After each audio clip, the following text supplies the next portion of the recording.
Good afternoon, everybody. It's me, Leah, and it's a Friday. Friday. I love me a Friday. You guys know I'm off on Fridays, so that's awesome. I think I'm a little crooked, but I'm not sure. I don't know. Anyway, deal with it. We got the hot chicken in the background. We're going to talk today. I read this article. It was on a friend of mine's Facebook page, and it just really spoke to me, and I wanted to talk about it a little bit because I've been on both sides of the fence. This is 9 things that make good employees quit. Have you guys been there? Have you liked your job, but not liked the way you were treated, or not felt appreciated, those kind of things? So these are 9 things that make a good employee quit, and I just wanted to talk about that today. So this is written by a gentleman named Dr. Travis Bradberry, and this was published on January 2nd in the Huffington Post. And he says, "It's pretty incredible how often you hear managers complaining about their best employees leaving, and they really do have something to complain about. Few things are as costly and disruptive as good people walking out the door." Now, managers tend to blame their turnover problems on everything under the sun while ignoring the crux of the matter. People don't leave jobs, people leave managers. How true is that? The sad thing is that it can easily be avoided. All that's required is a new perspective and some extra effort on the manager's part. So, the number one thing that makes a good employee quit, according to Travis Bradberry, is they overwork people.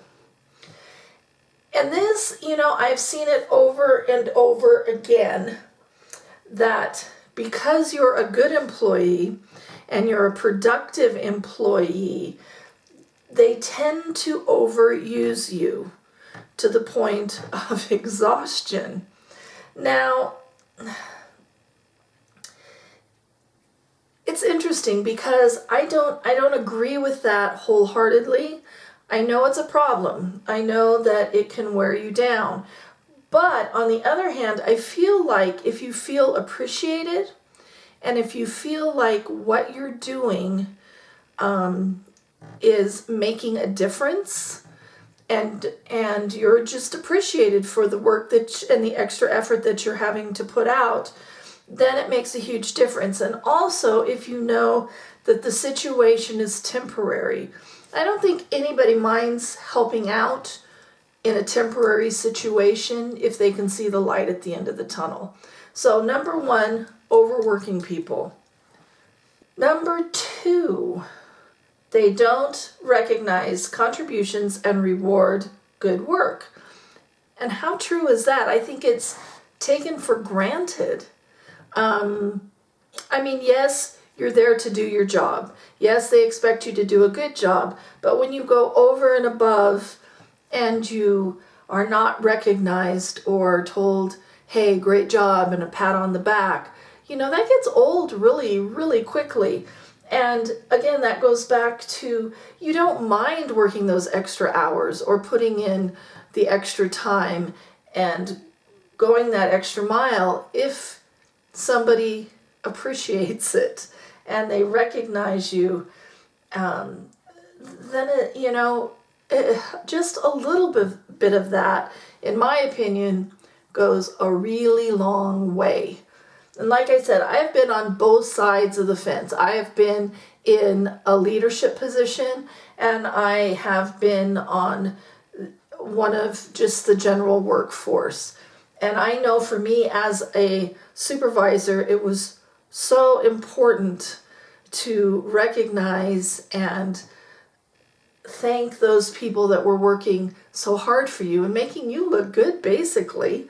So yeah, just a little bit, folks, goes a long way. Don't you agree? Number 3, they don't care about their employees. They don't care about the employee. For me, I think this is the biggest point of these 9 points.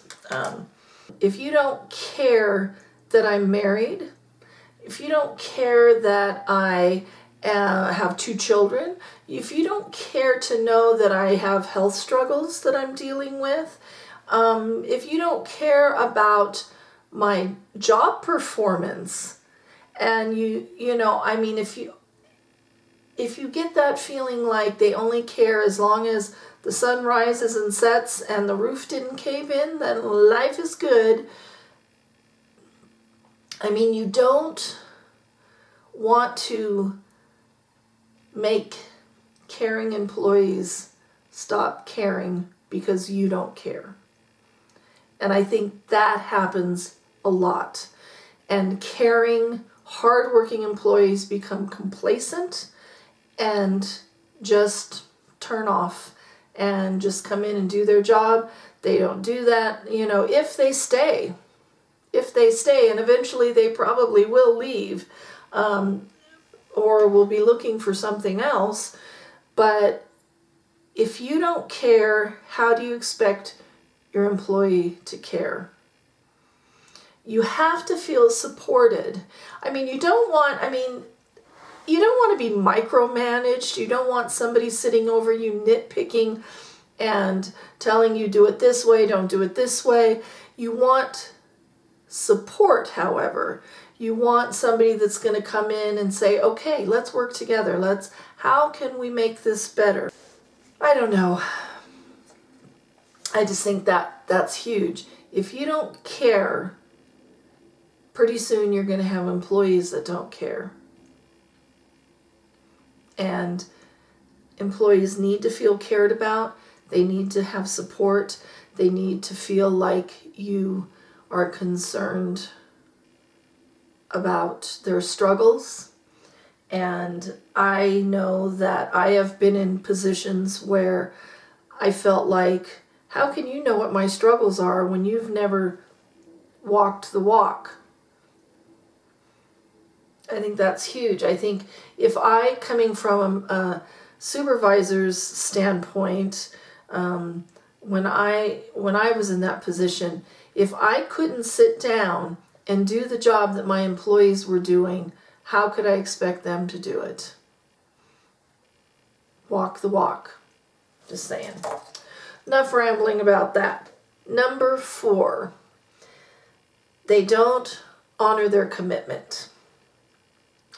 Making promises to people places you on a fine line between making them very happy or watching them walk out the door. When you uphold a commitment, you grow in the eyes of your employees because you prove yourself to be trustworthy and honorable, 2 very important qualities in a boss.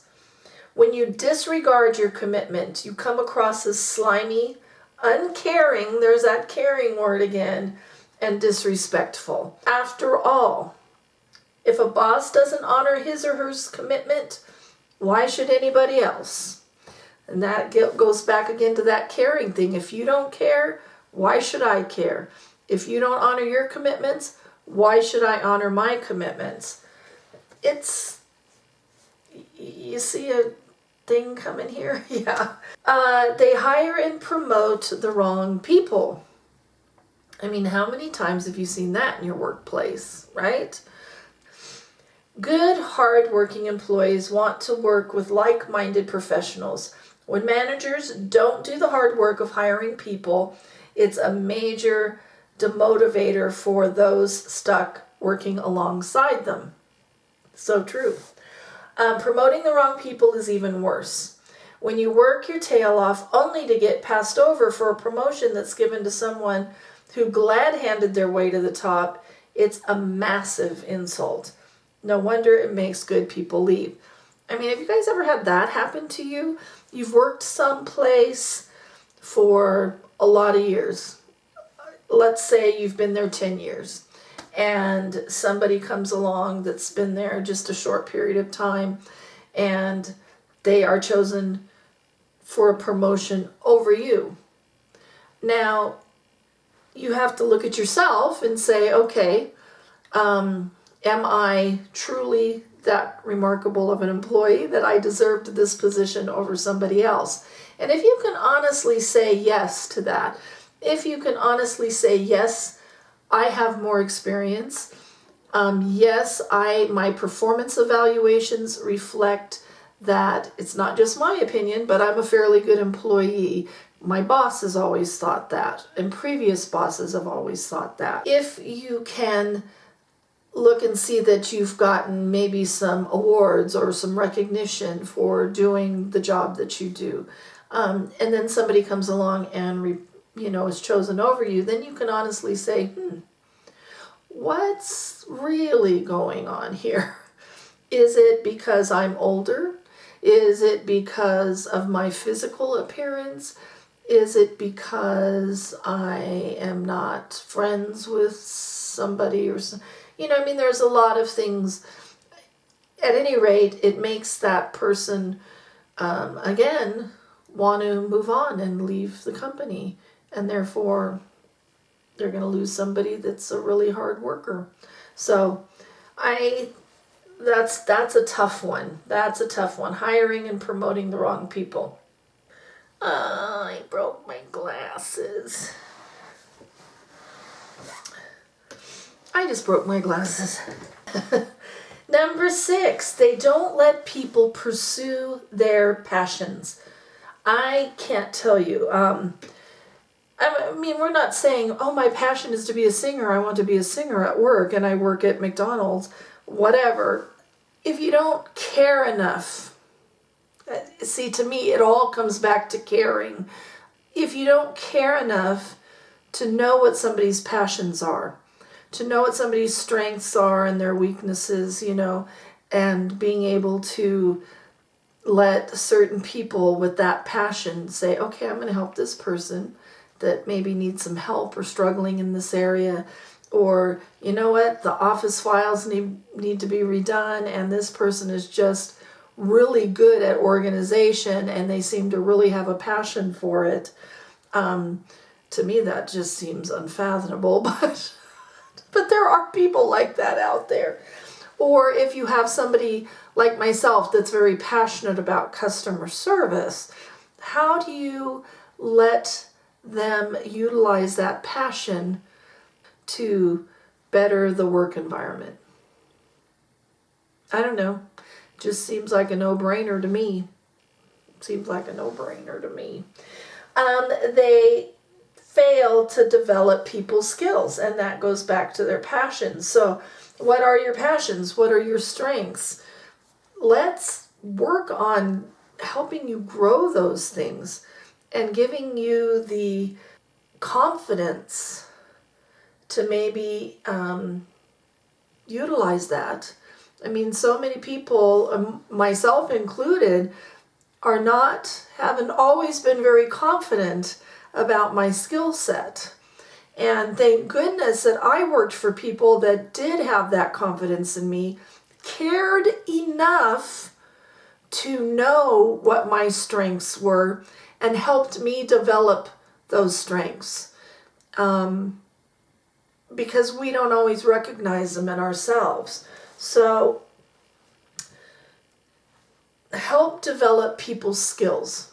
Care enough about them to recognize that in them, and then help them develop that. So important. Number 8, they fail to engage their creativity. So again, caring enough to know what they're creative at. Again, it all comes back to caring enough to know. And number 9, they fail to challenge people intellectually. So if you don't, it's again, like I had somebody that saw that in me and challenged that in me. When I was saying, no, I can't do that, this person was saying, yes, you can. I see it. So sometimes it's not even, it's, again, let's go back to caring enough to see where this person's strengths are and challenging that. So he sums it up by saying, if you want good employees to stay and work hard for you, you have to be mindful about how you treat them. And isn't that true? Don't we all care about how we're treated? About if somebody cares enough to treat us well, if somebody cares enough to encourage our creativity, if someone cares enough to challenge our intellect, if somebody cares enough to let us pursue our passions. That's so important for me. I know that it's not only important for me as an employee, but as somebody in a leadership role as well. I don't know. I just felt the need to talk about this today. I was reading this article and I just thought, nailed it. So I wanted to share it with you because these things are important to me as an employee.